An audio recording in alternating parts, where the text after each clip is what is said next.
प्यारे दोस्तों, आज की इस वीडियो में हम आपको एक नाफरमान बेटे के बारे में बताने वाले हैं जो आधा सांप और आधा इंसान बन गया। आप इस वीडियो को लाइक करें या ना करें ये आपकी मर्जी है, लेकिन आप इस वीडियो में एक प्यारा सा कमेंट अपनी माँ के लिए कर सकते हैं। कहा जाता है कि किसी गांव में एक बेवा औरत रहा करती थी। उसके शौहर का इंतकाल उस वक्त हो गया था जब उसके पेट में उसका बच्चा था, यानी बच्चे की पैदाइश न हुई थी।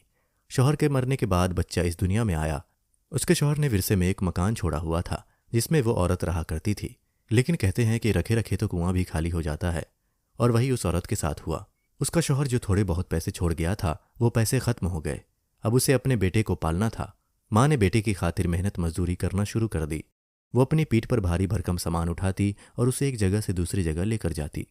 इस तरह मेहनत मजदूरी करके दिन भर की थकी हारी वो बेवा औरत अपने घर आती और अपना और अपने बेटे का पेट पालती।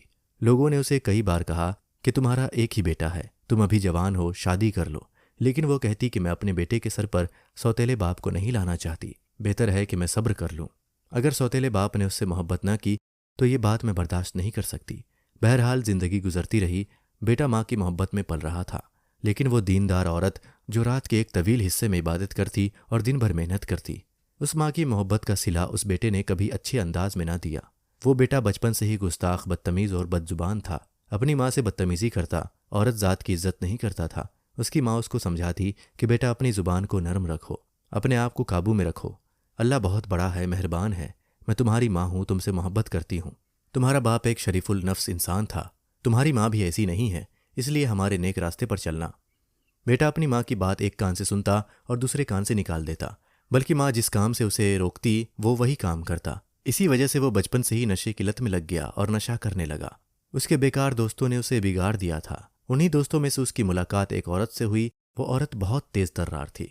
उसको पता था कि वो अपनी माँ का इकलौता लाल है और उसके विरसे में एक मकान मौजूद है। इसी लालच में उसने उस लड़के को अपने जाल में फंसाना शुरू कर दिया और कहा कि तुम मुझसे शादी कर लो, देखो मैं हसीन हूँ, नौजवान हूँ, तुम्हारी हर ख्वाहिश को पूरा करूंगी। वो लड़का वैसे ही बिगड़ा हुआ था। उसने माँ को बिना बताए उससे निकाह कर लिया और फिर निकाह करके उसको घर ले आया। माँ ने अचानक बेटे के साथ एक औरत को देखा, समझ तो गई, लेकिन उसने कहा बेटा ये कौन है? तो वो कहने लगा ये मेरी बीवी है। और तुम कौन होती हो मुझसे ये सवाल करने वाली? तुम्हें मैंने ये हक नहीं दिया, मैंने शादी कर ली और आज से ये इसी घर में रहेगी। बहू ने अपनी सास को देखते ही शक्ल बिगाड़ना शुरू कर दी। बेवा माँ मेहनत मजदूरी करती रहती, बल्कि अब तो उसने अपनी मजदूरी बढ़ा दी थी क्योंकि घर में एक और इंसान का इजाफा हो गया था। उसकी बहू उस पर बहुत जुल्म करती और बेटा चंद आवारा दोस्तों के पास जाकर नशा करता। माँ जब उससे कहती कि बेटा तुम्हारी बीवी मुझ पर बहुत जुल्म करती है, मैं तो उसको कुछ भी नहीं कहती, बल्कि उसको दिल से अपनी बहू तस्लीम किया है, लेकिन वो मुझ पर तशद्दुद करती है। माँ की बात सुनकर बेटा माँ पर हाथ उठाता, उसको इतना मारता कि वो अधमरी हो जाती। लेकिन वो माँ थी, उसके दिल से बद्दुआ नहीं निकलती। यही दुआ निकलती है कि या अल्लाह मेरे बेटे को अकल और समझ दे, ये अपनी आखिरत और दुनिया दोनों खराब कर रहा है।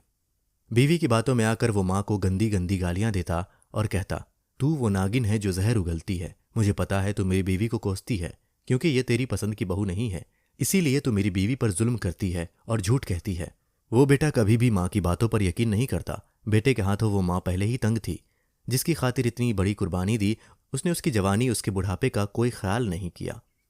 अपनी बीवी के साथ मिलकर उसको नागिन कहने लगा। माँ को ये बात बर्दाश्त नहीं होती थी। वो सजदा रेज हो जाती और अल्लाह ताला से रहम की दुआ करती। एक दिन उस बहू ने सोचा कि क्यों न मैं इस बुढ़िया को हमेशा हमेशा के लिए इस दुनिया से रुखसत कर दूं।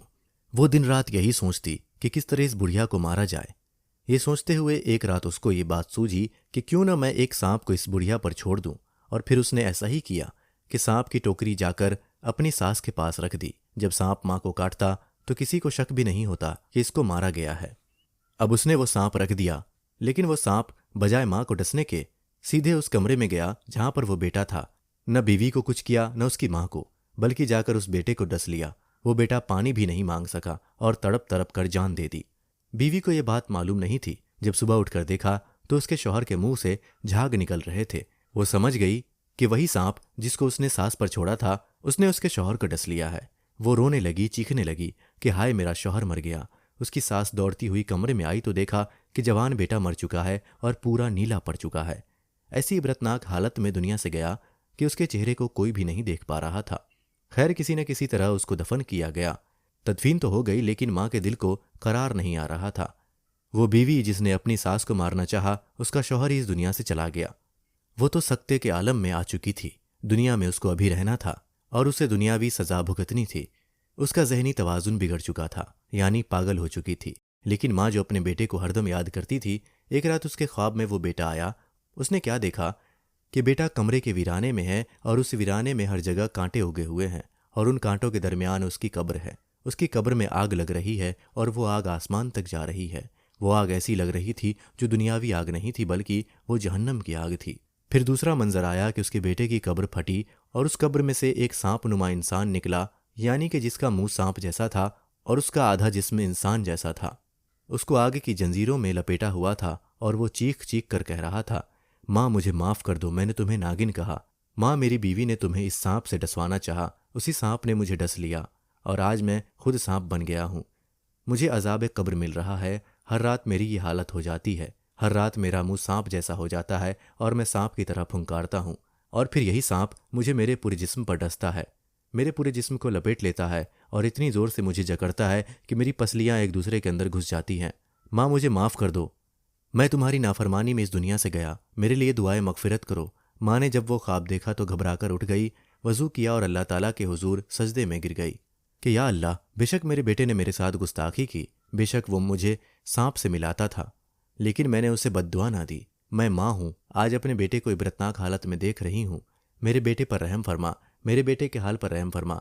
माँ की दुआ ज़रूर कबूल होती, लेकिन अभी कुदरत को और इंतकाम लेना था। वो माँ है, बख्शवा ही लेगी, मना ही लेगी अल्लाह को, क्योंकि वो उसका लाल, उसका बेटा था।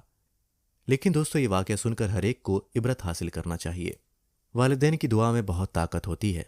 अपने वालिदैन की इज्जत करें और उनकी दुआएं लें और उनको सताकर उनकी बद्दुआ न लें, वरना दुनिया और आखिरत दोनों में नाकामी होगी। अल्लाह पाक हमें नेक अमल करने की तौफीक अता फरमाए। आमीन, अल्लाहुम्मा आमीन। आज की इस वीडियो में इतना ही। अस्सलामु अलैकुम, अल्लाह हाफिज़।